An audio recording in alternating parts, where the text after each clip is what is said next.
मैं लिखा था कि आखिरी बार लाइव आऊंगा, लेकिन अब मैं लाइव नहीं आऊंगा। मेरे दोनों छोटे भाई, मेरी माँ, मेरे सगे संबंधी, मेरे रिश्तेदार, मेरा परिवार के काफी दबाव के बाद मैं लाइव नहीं आ रहा हूं। लेकिन इस बात में सच्चाई है कि जिस आदमी ने 22 साल के मेरे मेहनत को पानी फेर दिया, नाराजगी तो रहेगी पूरे जीवन भर जब तक जिंदा रहूंगा। और हो सके कि मेरे साथ कोई अप्रिय घटना घट जाए, मुझे केस मुकदमा पर फंसा दिया जाए, लेकिन आज जब तक खुला हुआ है ये संभव नहीं है कि मैं उसके लेवल पे नहीं हूं। इस उम्र में उनको बदमाश खोजना पड़ेगा, मुझे बदमाश खोजने की जरूरत नहीं पड़ेगी। अगर मुझे भनक भी लग गया कि आप मेरे बारे में गंदा सोच रहे हैं, तो मैं रहूं या ना रहूं, तो आपको भी मैं नहीं रहने दूंगा। और मैं किसके बारे में कह रहा हूं, आपने जीवन में कभी किसी का भला नहीं किया, आपके राजनीतिक जीवन में किसी का भला नहीं हुआ है, आपके कलम से कोई विधायक नहीं हुआ है। छोटी कुमारी जी के पति धर्मेंद्र कुमार जी जब एमएलसी का चुनाव लड़े थे तो आपने उन्हें हरवा दिया, और मेरे घर में राजनीति कर रहे हैं कि आपका टिकट है। अरे आपको शर्म आनी चाहिए कि मैंने पूरे परिवार का विरोध करके आपके मंच पर चढ़ के छपरा के नौजवानों के लिए हाथ फैलाया था आपके लिए, और आपने मेरे साथ जो किया, अपनी मां के कहने के बाद मैंने आपसे माफी भी मांगा। आपका लॉबी, आप हमको पप्पू यादव समझ रहे हैं, संतोष रेणु यादव समझ रहे हैं।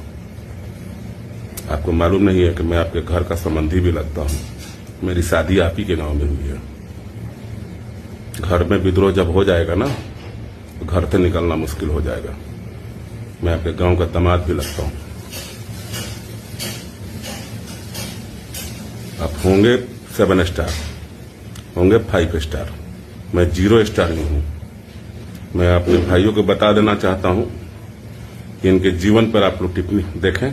इनके जीवन में किसी भी राजनीतिक, चाहे वो राखी गुप्ता जी हों, चाहे मैं हूं, चाहे मंटू भैया हों, चाहे दरियारा वाले हों, रवि भैया, चाहे कामेश्वर ओझा जी हों, चाहे राकेश भैया जी हों, कोई भी हो, चाहे विनय चचा हों, चाहे जनक सिंह जी हों, जरूरत के अनुसार ये इस्तेमाल करते हैं। लेकिन मैं आपके जरूरत के साथ इस्तेमाल नहीं होऊंगा। मैं फिर बिहार में एक बार नौजवानों को कहता हूं, राणा सांगा के लायक ये आदमी नहीं है। मैं लड़ा हूं आपके लिए और मैं लड़ते रहूंगा। मैं बहुत दुखित हूं क्योंकि मेरे परिवार से इतना ज्यादा प्रेशर है कि मैं इनके बारे में कुछ नहीं कह सकता हूं। लेकिन मुझे मालूम है, चाहे औरंगाबाद की घटना हो, चाहे मधुबनी की घटना हो, चाहे मुबारकपुर की घटना हो, कहीं भी क्षत्रिय समाज की घटना होता था, मैं दौड़ के जाता था। मैं इस आदमी से पूछना चाहता हूं कि उतना दिन तुम किस बिल में नुकाया था? क्या आज तुम राणा सांगा यात्रा पर निकला है? क्या अमित शाह जी को दिखाने के लिए निकला है कि तुम राजपूत का नेता बनने जा रहा है? राजपूत समाज तुम्हें कभी एक्सेप्ट नहीं करेगा। मेरी हाय तुम्हें लगेगी। तुमने किसी भी नौजवान को नहीं बढ़ाया समाज में, सारण ही नहीं देश में किसी नौजवानों को नहीं, स्वार्थ के लिए आपने यूज किया है। यहां तक अपने भाई का भी नहीं हुए, अपने भाई का भी जमीन जायदाद आपने हड़प लिया। ये पूरा अमनौर जानता है। आपको मैं कभी माफ नहीं करूंगा। आप मुझे रुपेश इंडिगो वाला समझ रहे हैं। चलिए, फिर बोलता हूं कि बदमाश खोजना पड़ेगा, हमको नहीं खोजना है। मेरे बारे में गंदा मत सोचिएगा। अगर मुझे कहीं से पता चल गया तो आप होंगे कोई पावरफुल। आपके कलक्का और पियरका वर्दी से मैं नहीं डरता हूं। वहां यहाँ करते रह जाएंगे लोग, वहां मैं करते। आपको जरूरत है सुरक्षा का, हम अकेले ही अपने भाइयों के दम पे काफी है। आइएगा कभी छपरा सारण में, एक आवाज आप मारिएगा, एक आवाज हम मारेंगे। अगर सारण आ गया ना, मुझे मालूम है कि मैं क्या कह रहा हूं, मैं बहुत सोच समझ के कह रहा हूं। मैंने पूरी तरह से जांच किया है। हाथ में गुलदस्ता लेकर जहां मांझी में मेरे छोटे भाई के लिए छपरा, जब भी विधायक मेरा छोटा भाई लड़ता था तो आप पैसा बांट के उसको हरवा देते थे। आपका नाम नहीं ले रहा है, वहीं मेरे घर में राजनीति कर रहा है। इस आदमी से सावधान रहिए, हर घर में लोगों को पसंद नहीं करता। मैं पूरे जीवन में इस आदमी को पसंद नहीं करता हूं। इसने मुझे भी यूज किया जोगी जी के मंच पर बुलाकर अपने लिए, स्वार्थ के लिए। खास करके जितने भी समाज के लोग इससे जुटे हुए हैं, चाहे वो बड़े राजनेता हों, इससे दूरी मेंटेन कर लीजिए।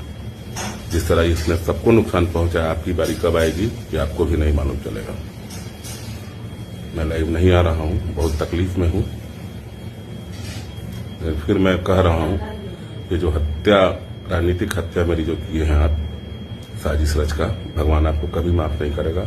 इंसान माफ कर देंगे, ऊपर वाले का लाठी में दम होता है, याद रखिएगा।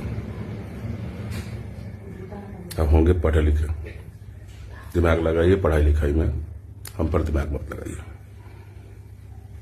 जय भवानी।